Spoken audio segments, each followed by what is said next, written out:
Think the most disturbing horror films come purely from imagination?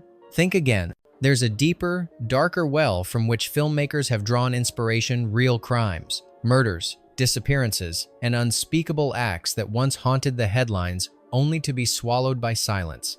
And yet, years or sometimes mere months later, they re-emerge. Not in documentaries, but in horror films. Fictional, yes, but only just. These aren't your typical based on a true story titles. In fact, the words true story are never uttered. Studios deny, directors dodge, writers shift the blame to coincidence. But the clues are there, buried in scenes too specific to be made up, characters too familiar to be invented, and plot lines that echo cold case files with chilling accuracy. This list isn't about what they said, it's about what they didn't. These are the 15 horror films that mirrored real-life horrors so closely, they were never officially acknowledged. Some were altered before release, some slipped through and vanished, others still linger quietly. So, if a film feels too real, maybe it is. Let's pull back the curtain and step into the shadows. 1.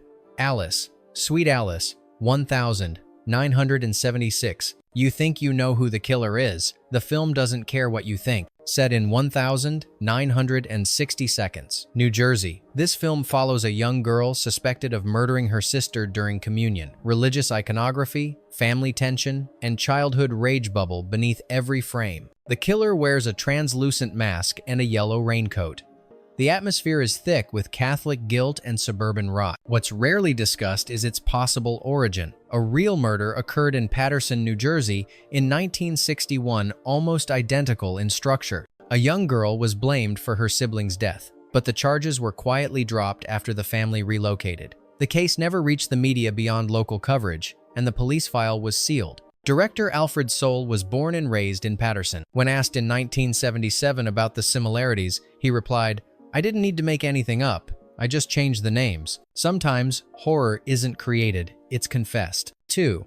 The Other. 1972. There are two brothers. One of them is dead. Or maybe both are. A melancholic, slow-burning tale of twin brothers on a farm. The Other is both a ghost story and a psychological dissection of grief and guilt. One boy is alive.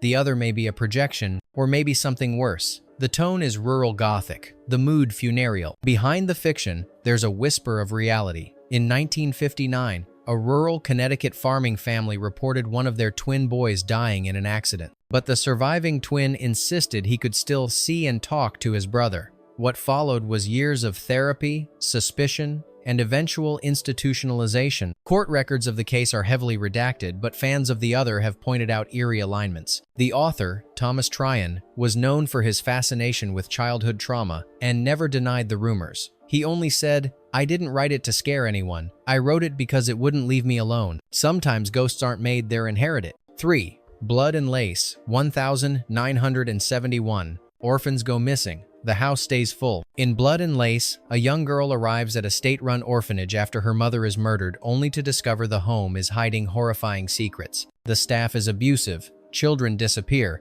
and corpses are kept frozen to continue collecting government checks. The tone is detached, clinical, almost too restrained. At the time, audiences assumed it was pure exploitation. But years later, investigative journalists uncovered that an orphanage in Georgia had been shut down in 1968 for practices strikingly similar to the film's plot: falsified reports, missing records, and suspicious deaths of wards that were never reported. The scandal was buried due to political pressure. No connection has ever been proven, but one of the film's producers was once employed by the same state's welfare department. He never commented publicly on the matter. The scariest stories are the ones the government helps disappear. 4. Death Valley. 1982.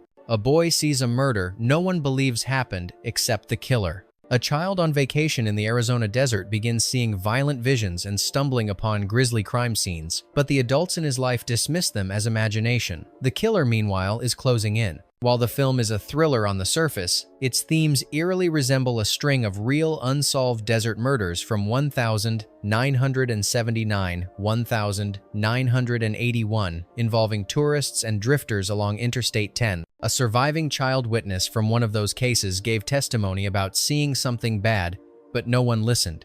A line nearly identical appears in the film. The screenwriter denied any connection, yet early versions of the script found in a university archive mention a composite of real events. The mention was blacked out in later prints. How do you erase a crime? Easy. Make it fiction. 5. Communion, 1989. They called it science fiction. He called it memory. Based on Whitley Strieber's best-selling novel, Communion follows a man haunted by visions of alien abduction. But this isn't sleek sci-fi. It's cold, personal, and almost documentary-like in its execution. Played with disturbing intensity by Christopher Walken, the protagonist's breakdown feels less like fiction and more like a confession. Strieber claimed the events were real, but what many missed is that Communion closely echoes a real psychological case from upstate New York in the late 1970s, one in which multiple patients across the same county reported near-identical abduction dreams, featuring a cabin, strange figures, and missing time. These records were sealed. Strieber never referenced them, but he lived less than 30 miles from the epicenter. Walken himself later admitted, "I didn't play him like a man imagining things.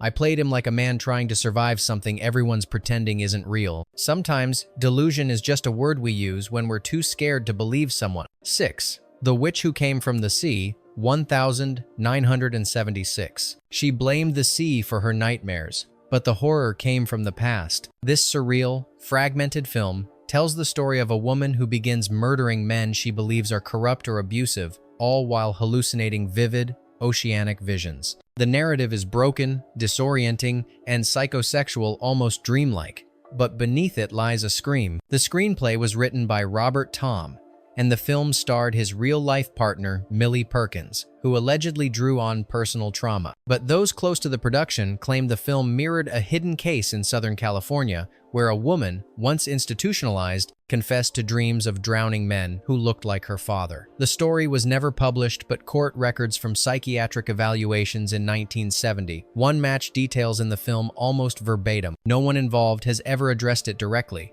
Perkins later said, "It was the hardest thing I've ever done, because it was too close. Some waves don't crash, they drag you under." 7. Eyes of a Stranger, 1981. She thought she was hunting the killer, but he had been watching her long before. A newscaster becomes convinced a serial predator is stalking her apartment complex. What begins as amateur sleuthing evolves into a chilling cat-and-mouse game, especially when her blind, mute sister becomes involved. The film is remembered for its relentless tension and unsettling voyeurism, but few remember its alleged connection to a real Miami case in the late 70s involving a string of unsolved apartment intrusions and attacks on women living alone.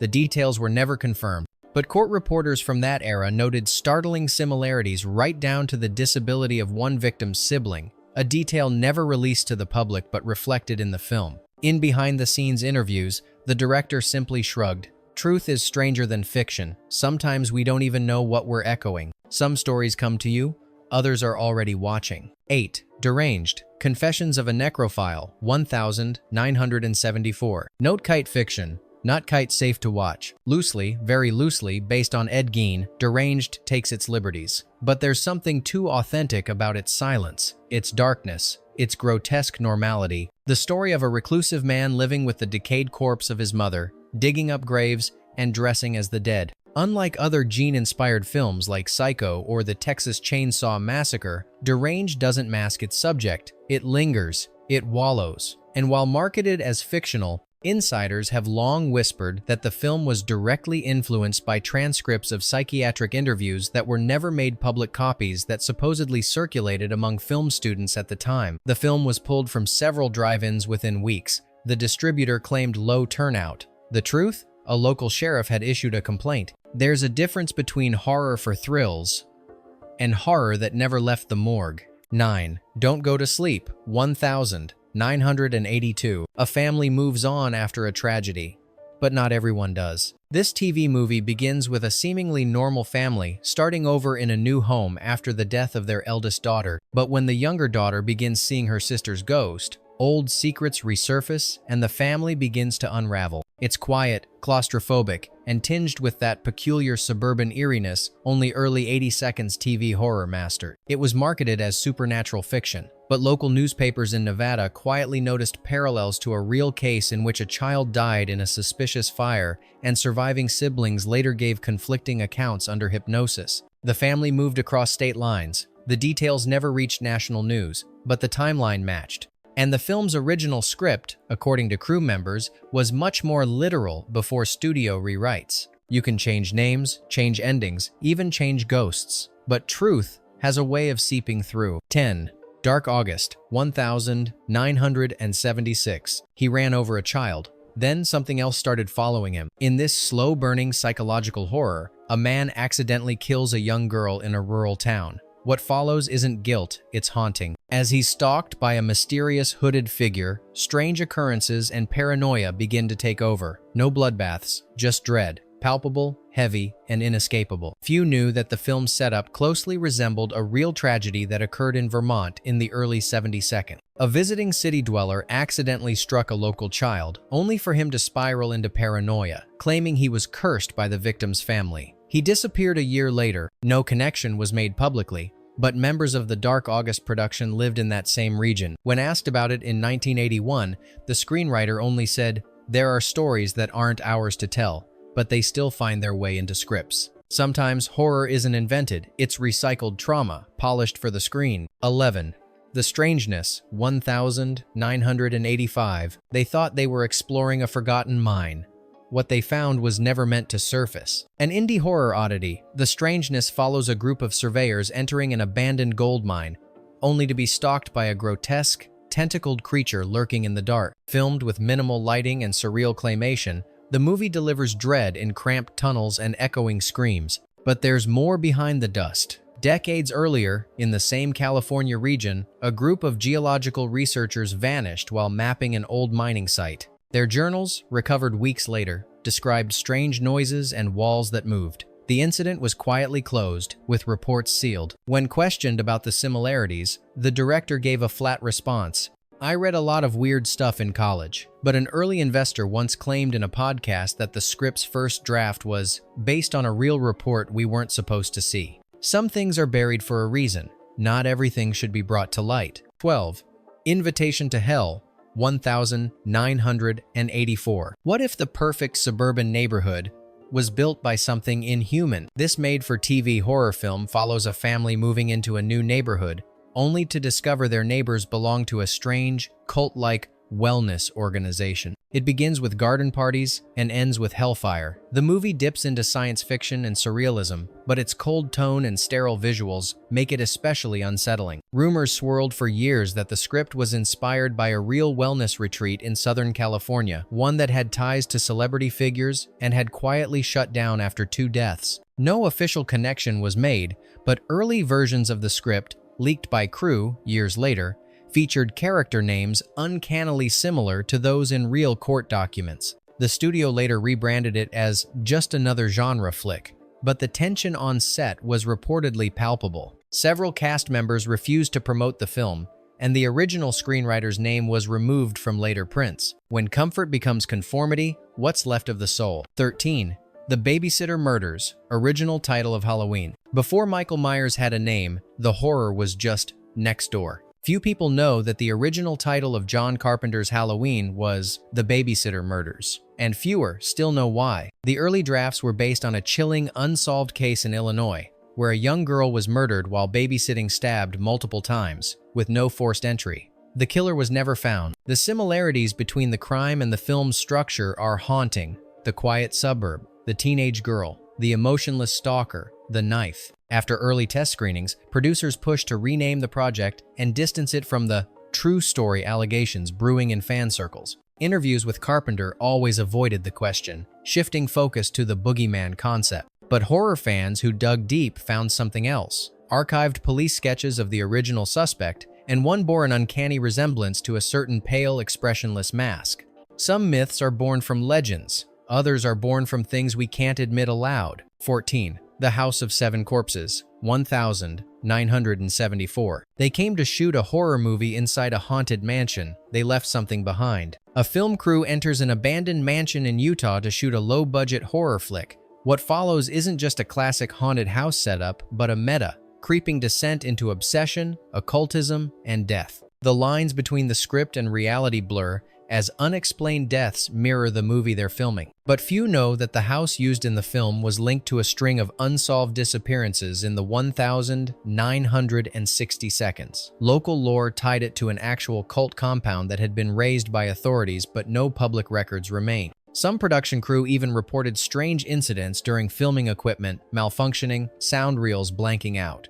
The director avoided the press after the premiere. When asked about the real house, he gave the same answer every time. "We just needed a location that felt authentic." Maybe it felt that way because it was. 15. The Clown Murders, 1976. He wore a clown mask to scare his friend, but the laughter ended in blood. 4 men stage a prank, kidnapping on Halloween night, donning clown costumes and breaking into a suburban home. It's meant to be harmless, a stunt, but the night spirals into violence, confusion, and paranoia as loyalties crack and something far darker emerges. Set in the monotony of middle-class suburbia, the film slowly decays into something uncomfortably real. Many dismissed The Clown Murders as a rough, low-budget thriller, but what unsettled some wasn't the film's execution, it was its timing. Released the same year, the real-life horror of John Wayne Gacy began surfacing. The movie's eerily similar premise, men in clown disguises targeting innocent lives, felt like a warning Hollywood didn't want to acknowledge.